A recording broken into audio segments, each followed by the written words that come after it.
Hey guys, welcome back to my brand new channel. As you can probably see, I've got a pretty exciting new upgrade for the LX 380, the inflatable boat. So to start, I'm going to go over why I picked the 15 horse rather than upping to the 20 horse.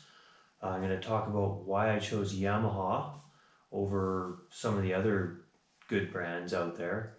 And I'm going to talk about some of the engine specs, the little extra dealer add-on that I had installed to make this thing a complete package. And then finally we're going to get this thing out on the water, do some testing, see how well it'll plane the 12.5-foot inflatable. We're also going to see how slow will it troll, and one of the most important things we're going to figure out, is this thing really portable? And can an average adult male really carry this around very easily? So stay tuned and we're going to find out. Okay, so why did I go with the F15 over the F20? I know a lot of people use the argument, why leave that extra 5 horsepower on the table when you're dealing with the same, I'm not going to say the same motor, but the same displacement motor. So my reasoning for that is, I figure I will get more longevity out of the 15 horse, as it is the same displacement. It's a very similar motor, and I guess I'm asking less of it. So yeah, longevity is my reason number one. Reason number two, availability. So in my region, I was looking all over for F15s and F20s in this exact configuration, the short shaft and manual everything. And I was having trouble coming up with any 20s within a reasonable distance to me. So that's my reason number two. Reason number three, the F20 is physically larger and bulkier. I think they claim the weights are the same, but it is, when you see them in person, it is physically larger. It'd be harder and more awkward to carry. So that was another reason why I chose the 15 over the 20. So why did I go with Yamaha? So I went with Yamaha for several reasons. The first one is reputation. From all the people I've talked to, even some of the competing dealerships I spoke with, said Yamaha is the best. Hands down, across the world, Yamaha makes the best outboards. That was what I was getting from most people that I talked about. It was usually either between Mercury and Yamaha, and it's just, for whatever reason, they just seem to be the favorite across the world for outboard motors. Well, my second reason for picking the Yamaha outboard, personal history. I've owned several Yamaha products myself over the years, and they've always been pretty reliable. I've owned 3 Yamaha dirt bikes and 2 Yamaha street bikes, all awesome machines. I guess that's my second reason. My third reason would have to be the color, the style, the appearance. That color is so close to matching the hull of the Stryker 380. You'll see once it's on there, but it is such a good color match for that boat. It really works with it. And besides the boat, I love the color, I love the style and the look of it. It's a pretty sleek looking motor. And I guess now we'll get into a few of the relevant specs and the little dealer add-on. So this is a, let's get the camera right here.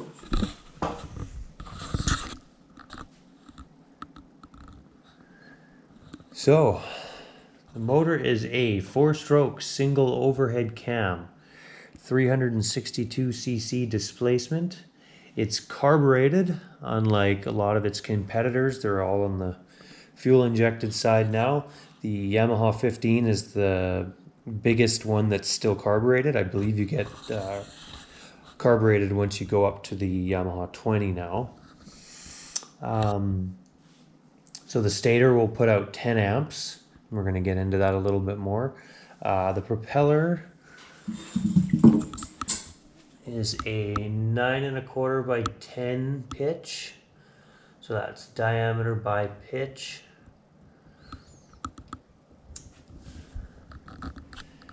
And yeah,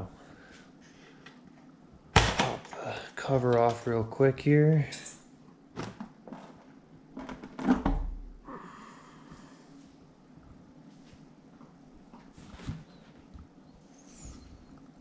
You can see the carburetor there.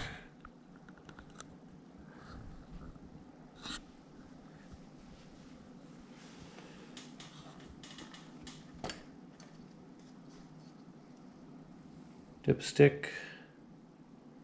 Nice gold oil.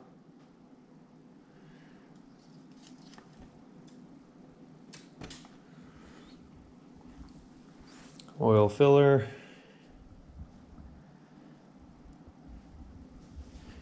Fuel filter. This is a flushing inlet, so you can, I believe you can hook a garden hose on here and you can flush out the cooling system.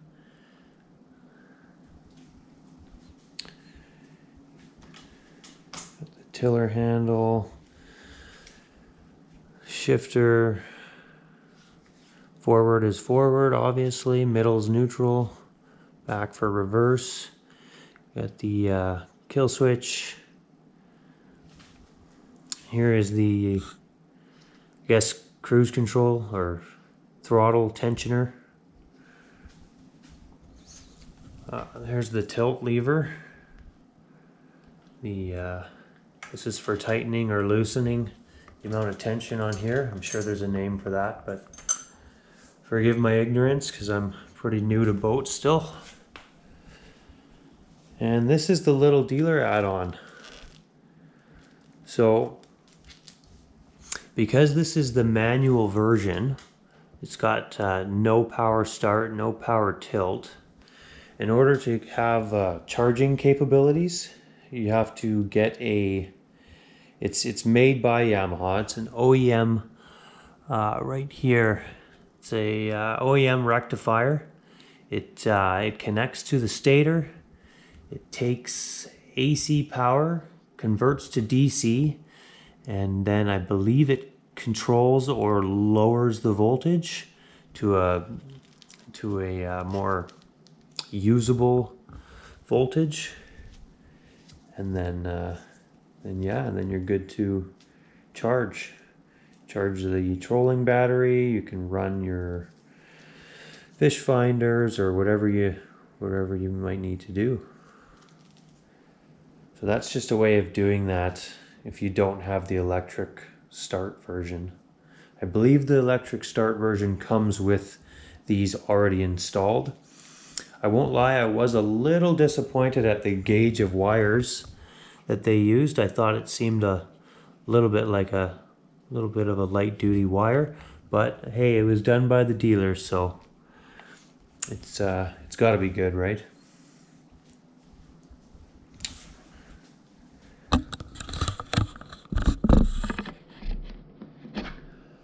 All right, let's get this thing out on the water and do a little bit of testing and have a little bit of fun.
As you guys can probably tell, I've made quite a few improvements to the boat besides just the new motor. So let's take a look at some of the new stuff we got on here.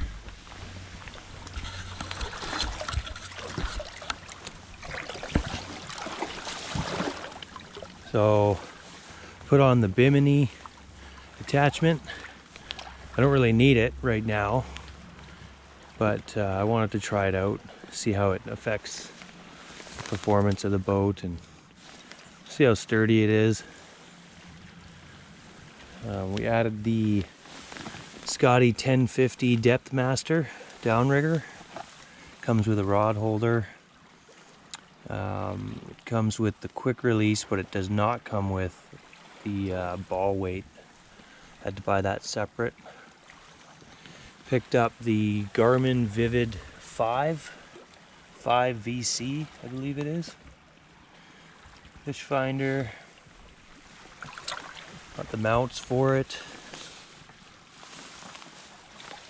I had to buy the suction cup transom mount separate. It does come with a transom mount, but not the suction cup style.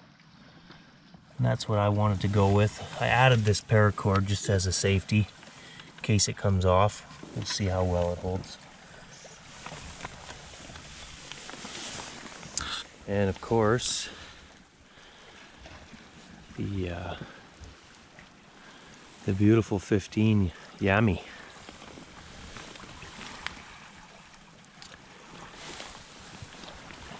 Bought a new fuel tank to go with it, the Yamaha brand fuel tank. New fuel line, of course.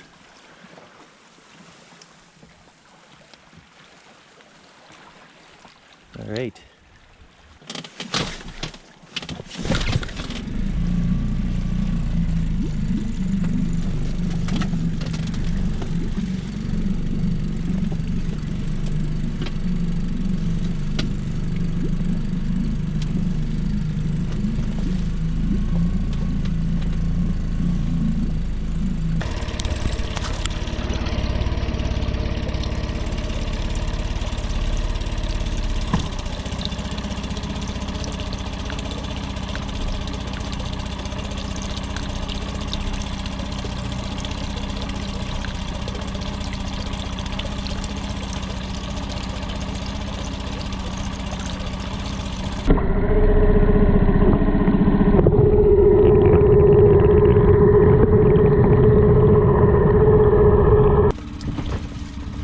So first, a speed test. It's kind of rough water to be doing a speed test, but so the slowest idle I can go is pushing the boat at 3.4, 3.5 kilometers an hour, and a little bit of wind.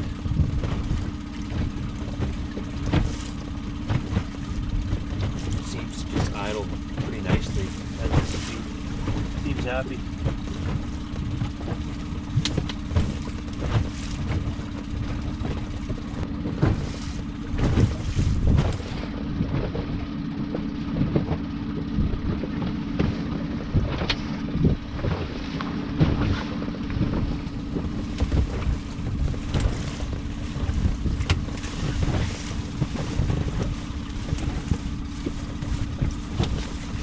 Cold February afternoon.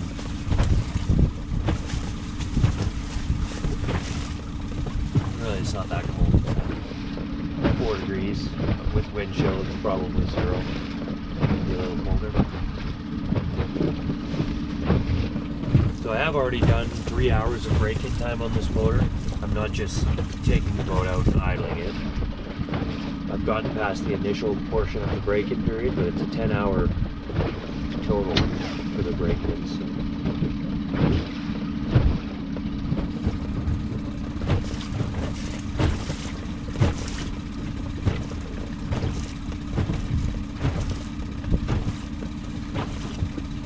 Still vary the load a little bit.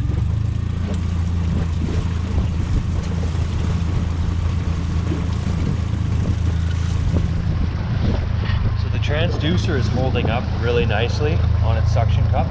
I've had the boat up to full speed with the transducer on just to test it. We see if it can handle it. It hasn't come loose yet. Show you. There's my little safety lanyard. Oh, I just pulled it off. Okay, that's good to know. That is good to know.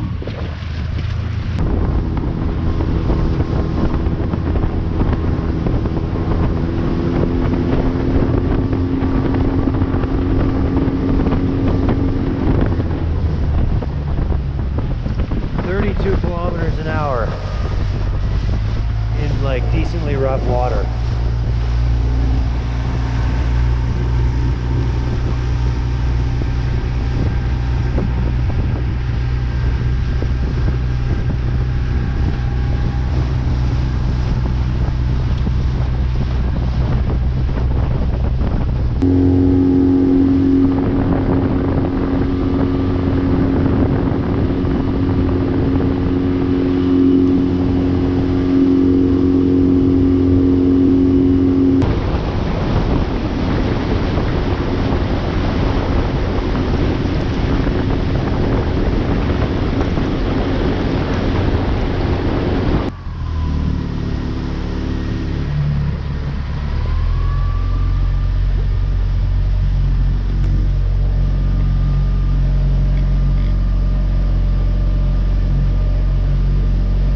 Infamous West Side Road houseboat.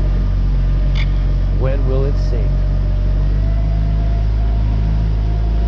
It looks like it's getting low in the water, that's for sure. Hope I don't get shot at.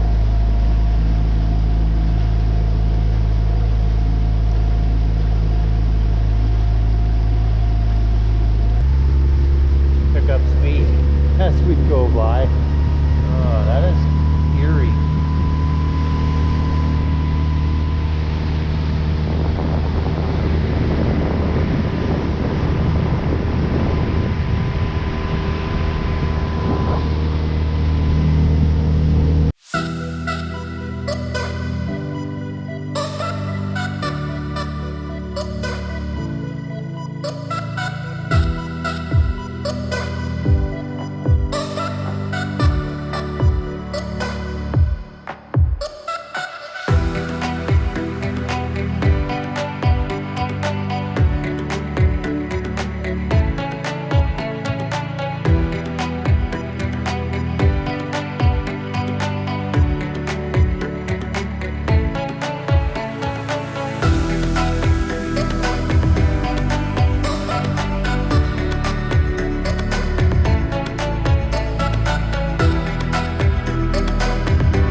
All right, time for the true portability test.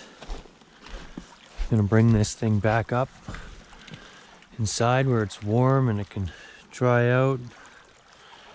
And got quite the climb here. Quite the climb with 115 pounds in your arms. So it'll be a good test. Bringing it down was not horrible. Just really got to keep the whole thing right close to your body. And it's doable. I'm not a huge guy. I'm not tiny either. Like 5'11", 175 pounds or so.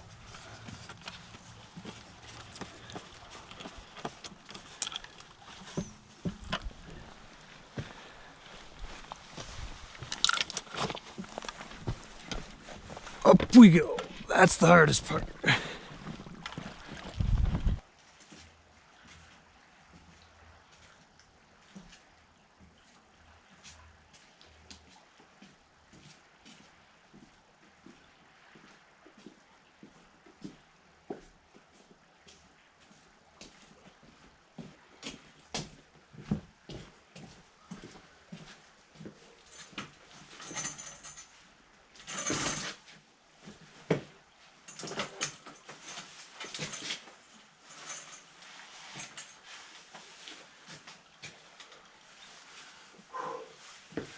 Pretty heavy.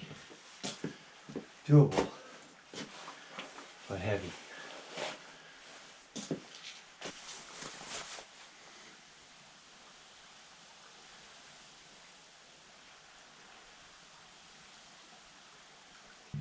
All right, so the initial testing on the Yamaha F15 outboard is complete. So let's go over some of the numbers here. So in terms of planing, with just myself in the boat, with the fuel tank moved right to the front, the boat gets on plane just below half throttle. With myself and 2 kids in the boat, I would say the boat gets on plane at about half throttle, and that's with the kids at the front, of course.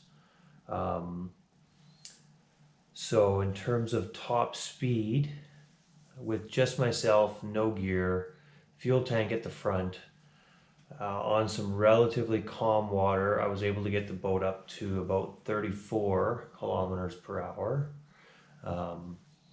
With myself and the 2 kids, I was able to get the boat up to 31 kilometers per hour. With myself, all my fishing gear, so that's like the deep cycle battery, the trolling motor, full fuel tank, my backpack with my gear, all that stuff. It got to about 30, 31, and yeah, so that's pretty good. I'm content with that. That's all I need to get around the lake. So in terms of trolling speed, when I had the motor at its slowest setting with myself and all the fishing gear, I could get it down to between 4 and 4.5 kilometers per hour. So I would say that's an okay trolling speed. It's a little on the fast side, depending on what you're going for. And then if we need to, we've got the Minn Kota that we can throw on there as well to do some slower trolling. Okay, and now finally the portability. So walking the motor down the steps through the sand and throwing it on the boat was definitely the easiest part. I felt like I still had some gas in the tank, so to speak. By the time I got the motor to the boat, lifting the motor off the boat, walking up the sand and up the stairs to the motor stand, that was a different story. I was pretty gassed. By the time I got up there, I didn't really have much left. Like, I maybe could have walked it another 10 feet or something and I would have collapsed. But I think lifting the motor from that low point on the boat's transom, like bending down and lifting it, that really sets you up for getting tired quickly. Whereas when you're lifting the motor off the stand, you're up a lot higher. So I just felt like I got a much better grip when I was lifting it off the stand versus lifting it off the transom. Both still doable. I would say this motor is perfect for what I need. I'll be able to get it on and off the transom in most situations. I can fairly, it's fair to say I could walk the motor 50 feet. Even if there's some incline, it shouldn't be too much of a problem. And you want to be somewhat fit to be lugging this thing around. I mean, it's not just the weight of it, it's also just the size, and it's kind of awkward to carry. I noticed early on that I had to really keep the motor close to my body and sort of bear hug it, lift with my legs, and just keep it, almost lean my back like this to keep the weight on my body versus leaning forward and having to use my arms. So